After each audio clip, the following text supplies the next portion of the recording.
नमस्कार, आप देखना शुरू कर चुके हैं द बुद्धिस्ट टाइम्स टीवी। मैं धीरेन्द्र कुमार और एक बार फिर से द बुद्धिस्ट टाइम्स टीवी की विशेष कवरेज के साथ में आपके बीच हाजिर हैं।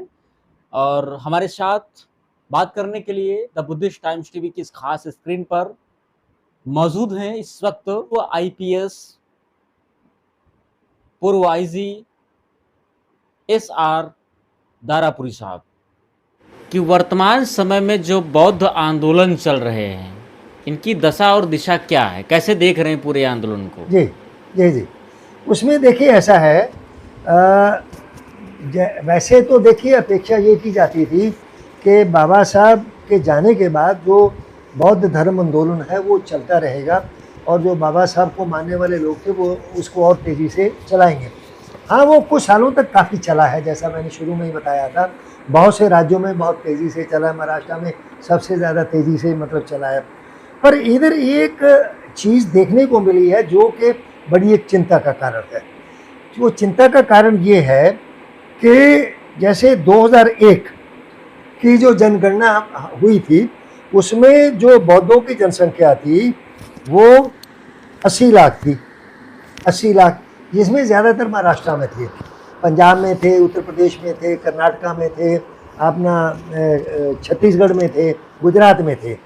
पर एक 2011 की जो जनगणना हुई है उसमें एक चीज़ ये उभर कर आई है कि 10 साल के अंदर जो आबादी है वो केवल 4,43,000 मतलब बढ़ी है। मतलब 2001 में जनगणना 84 लाख थी, 80 लाख थी, अब 84.43 लाख है। तो जो कि ये जो वृद्धि है ये लगभग 17% के करीब है। मतलब ये जो है, तो ये जो हुआ है 2001 की जनगणना में जो वृद्धि दर था वो 23.2% था और 2011 की जनगणना में ये कम हो के 6.1% हो गया। मतलब इसमें जो वृद्धि दर थी, बौद्धों की जनसंख्या वृद्धि दर थी, उसमें लगभग 17% की गिरावट आ गई है, जिसके कारण 2001 में जो हमारी बौद्धों की नवबौद्धों की जो आबादी थी वो कुल आबादी का 0.8% थी और जबकि 2011 में ये कम होके 0.7% हो गया। ये एक बहुत बड़ी गिरावट है। तो ये जो है एक बड़ी चिंता की बात है कि बाबा साहब का आंदोलन तो आगे जाना चाहिए था, दलितों के अंदर जो है शिक्षा का प्रचार प्रसार हुआ है, जागृति आई है, तो बौद्ध धर्म का आंदोलन और तेज होना चाहिए था और नव बौद्धों की जनसंख्या में तेजी से वृद्धि होनी चाहिए थी। परंतु 2011 की जनगणना दिखाती है कि उसमें तो 17% की गिरावट हो गई। तो ये एक चिंता की बात है। अब उसमें अगर हम ये देखें एक के कहाँ कहाँ गिरावट हुई है, ये भी हमें जानना चाहिए कि कौन कौन से राज्य में गिरावट हुई है। जैसे आप देखिए कि उत्तर प्रदेश को अगर आप लीजिए, उत्तर प्रदेश में 2001 की जनगणना में जो नवबौद्धों की आबादी थी वो 3,02,000 थी, 3,02,000 थी ये जो है, और 2011 की जनगणना में ये रह गई 2,06,000। मतलब लगभग जो है समझ लीजिए कि 1 लाख बौद्ध जो है उत्तर प्रदेश से कम हो गए हैं। अच्छा, ऐसे ही ये जो है कि पंजाब को आप लीजिए, पंजाब में 2001 में जनगणना थी 41,487 और वो कम हो के 33,237 रह गई। कर्नाटका में बहुत बड़ी कमी हुई है। कर्नाटका में जो 2001 में आबादी थी 3.93 लाख, लगभग 4 लाख के करीब आबादी थी और वो 2011 की जनगणना में केवल 96,000 रह गई। तो ये बहुत कहाँ चले गए, ये आबादी में कहाँ से गिरावट होगी। आप दिल्ली का लीजिए, दिल्ली में 2001 में आबादी थी नवबौद्धों की 23,705 और 2011 में ये गिर के होगी 18,499। तो मतलब ये कितनी, ये जो गिरावट है ये लगभग सभी राज्यों में गिरावट आई है। ये हम लोग जो कि बाबा साहब को मानते हैं और बाबा साहब के बौद्ध धर्म आंदोलन से जुड़े हैं या जो नवबौद्ध हुए हैं, हमारे लिए चिंता की बात है कि ये बाबा साहब का बौद्ध धर्म आंदोलन का जो कारवां है वो आगे नहीं जा रहा, वो पीछे जा रहा। तो हमें ये देखना चाहिए, जानना चाहिए कि ऐसा क्यों है, इसके क्या कारण है, ये वास्तव में गिरावट हुई है या इसमें कोई हेरा फेरी हुई है। कोई हेरा फेरी हुई है। क्या लगता है सर आपको इसके पीछे का रीजन क्या हो सकता है? क्या हाँ देखिए, पौधों की संख्या क्यों कम पड़ी? एक तो देखिए, एक बड़ा कारण तो ये है जो कि हर एक जनगणना में होता है। जनगणना में ये होता है कि जो कर्मचारी जनगणना करते हैं वो ज़्यादातर जो मेजॉरिटी है वो स्वर्ण जाति के होते हैं, स्वर्ण हिंदू होते हैं। वो क्या करते हैं, हिंदुओं की जनसंख्या ज़्यादा बताने के चक्कर में जो फार्म भरते हैं उसमें लोगों को ज़बरदस्ती हिंदू लिख देते हैं। वो इनका एक मतलब जो है एक हथकंडा रहता है कि हिंदुओं की जनसंख्या ज़्यादा दिखाओ, वो जानबूझ के उसमें कर देते हैं। मुझे मालूम है कि 2011 की जनगणना में ये स्पष्ट आदेश थे कि जो जनगणना वाले फार्म भरे जाएंगे वो पेंसिल से नहीं भरे जाएंगे, वो पेन से स्याही से लिखे जाएंगे ताकि उसमें बाद में कोई कांट छांट नहीं हो। परंतु इसके बावजूद भी मैंने देखा कि उसमें बहुत जगह पर जो फार्म है वो पेंसिल से भरे जा रहे थे। और ये हर एक जनगणना में होता है। और हिंदुओं की जनसंख्या ज़्यादा दिखाने के लिए ज़बरदस्ती दूसरे लोगों को हिंदू उसमें दर्ज कर दिया जाता है, क्योंकि जनगणना के हिसाब से सारी मांगें बनती है, राजनीति चलती है, बाकी विकास की योजनाएं बनती है। तो एक तो ये बड़ा कारण है। और दूसरा बड़ा कारण ये है कि जो बौद्ध धर्म आंदोलन का जो नेतृत्व है वो उतना सक्रिय नहीं है, जिसके कारण ये आंदोलन जो है वो नहीं चल पा रहा। एक तीसरा कारण ये है कि जो नव बौद्ध बने हैं उनको एक अच्छे बौद्ध बन के दिखाना चाहिए था, दूसरों के सामने जो है उनको रुकना। एक तीसरा बड़ा कारण ये है, मैंने ये खुद देखा है कि हमारे जो साथी बौद्ध बने भी हैं उनमें से ज़्यादातर मतलब अच्छे बौद्ध नहीं बने, उनमें गुणात्मक परिवर्तन दिखाई नहीं दिया, उनके जो रीति रिवाज थे उनमें परिवर्तन दिखाई नहीं दिया। तो जिस कारण वो जो दलित बौद्ध नहीं बने हैं उनको उतनी प्रेरणा नहीं दे सके जितनी कि उनको मिलनी चाहिए थी। इसलिए एक हमारा ये कारण।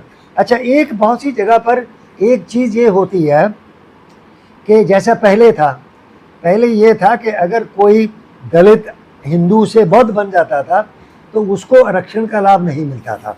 उसको आर्थिक लाभ तो मिल जाता था, स्कॉलरशिप मिल जाएगा, वो मिल जाएगा, परंतु उसको नौकरी में आरक्षण नहीं मिलता था। तो बहुत से, जबकि ये 1991 में वीपी सिंह के समय में ये हो गया है कि जो दलित बौद्ध धर्म ग्रहण करेंगे उनको भी पहले की तरह नौकरी में आरक्षण और शिक्षा में और बाकी जगह पर जो आरक्षण का लाभ है वो सारा मिलेगा। परंतु बहुत जगह पर इस प्रकार की आज भी भ्रांति है कि अगर हम धर्म परिवर्तन कर लेंगे तो हमारा जो है आरक्षण खत्म हो जाएगा, जिसके कारण लोग बौद्ध धर्म को मानते हुए भी वो अपने आप को बौद्ध नहीं लिखवाते हैं। तो ये भ्रांति भी जो है ये दूर होनी चाहिए। जो बौद्ध है उनको जो है अपना वो मतलब दर्ज कराना चाहिए, बौद्ध दर्ज कराना। तो ये कुछ कारण हैं जिनके कारण जो है मतलब ये जो बौद्ध आंदोलन है वो आगे जाता दिखाई नहीं दे रहा। इसके अलावा एक और बड़ा कारण है जो कि बाहरी है। बड़ा कारण ये है कि जब से भाजपा की सरकार बनी, उससे पहले भी कुछ जगह पर हर एक राज्य में एक ऐसा कानून बन गया है जिसमें जो कि धर्म परिवर्तन विरोधी कानून है। उसमें ये है कि अगर आप बौद्ध धर्म ग्रहण करना चाहते हैं, पहले तो क्या होता था कि आप ठीक है बुद्ध विहार में जाते थे या किसी ऐसे प्रोग्राम में जाते थे, वहाँ आप दीक्षा लेते थे, अपने आप का नाम दर्ज करा लेते थे, प्रमाण पत्र ले लेते तो आप बौद्ध बन जाते थे।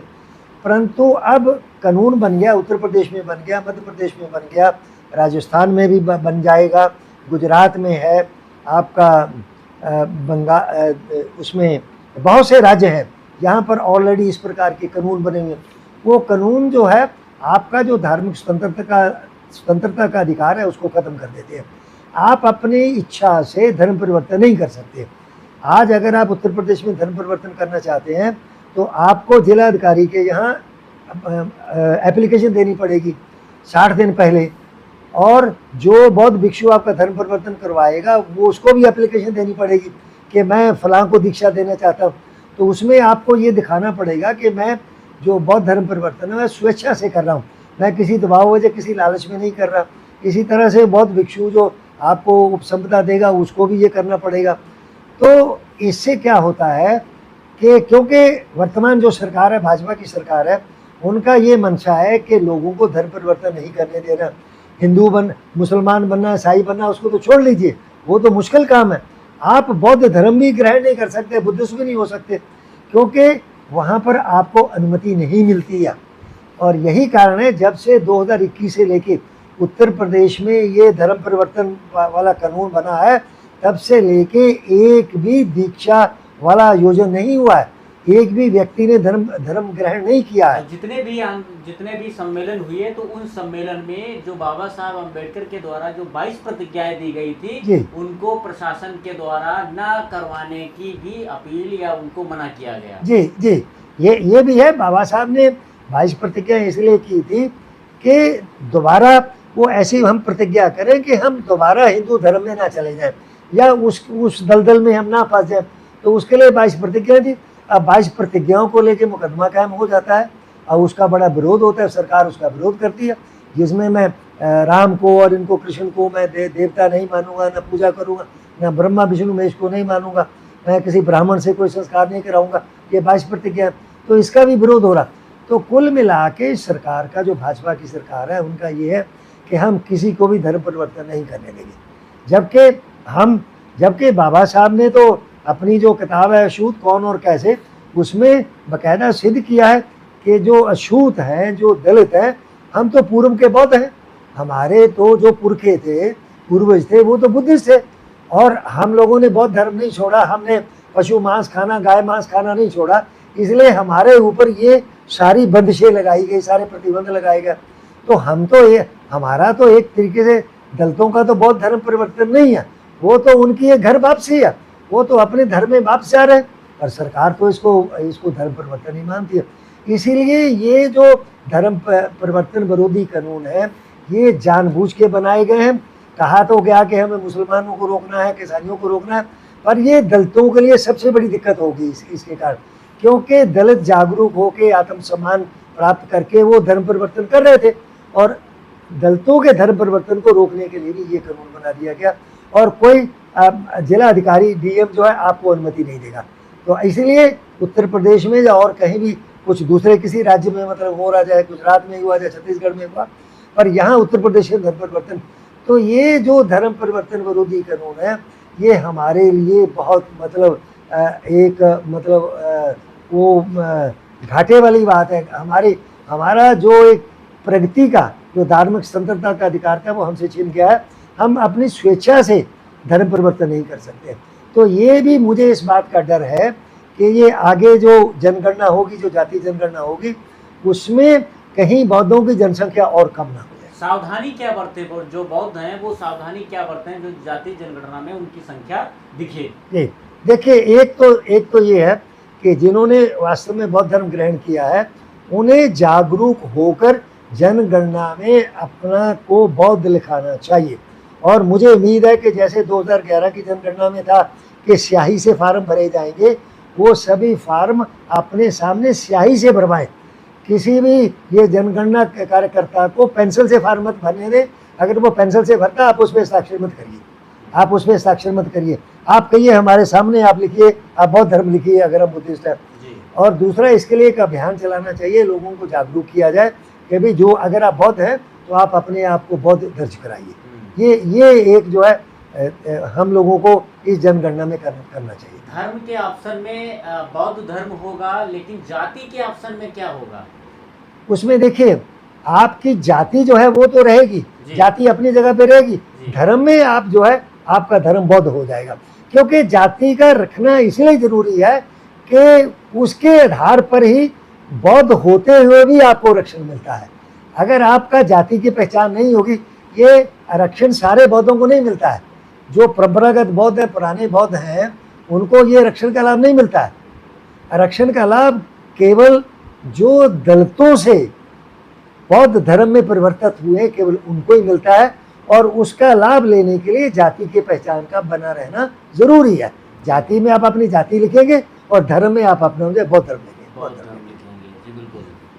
धम्म दीक्षा दी थी, उसको लेकर के देश की जनता के साथ में उन्होंने बताया कि कैसे आने वाले समय में जाति जनगणना में बौद्ध अपने आप को दर्शाएं। पूरी कवरेज पर क्या है आपकी प्रतिक्रिया, हमें कमेंट सेक्शन में ज़रूर बताएं और इस खास कार्यक्रम को आप अधिक से अधिक लोगों तक शेयर करें, अपने सभी ग्रुपों में शेयर करना न भूलें। नमस्कार, धन्यवाद।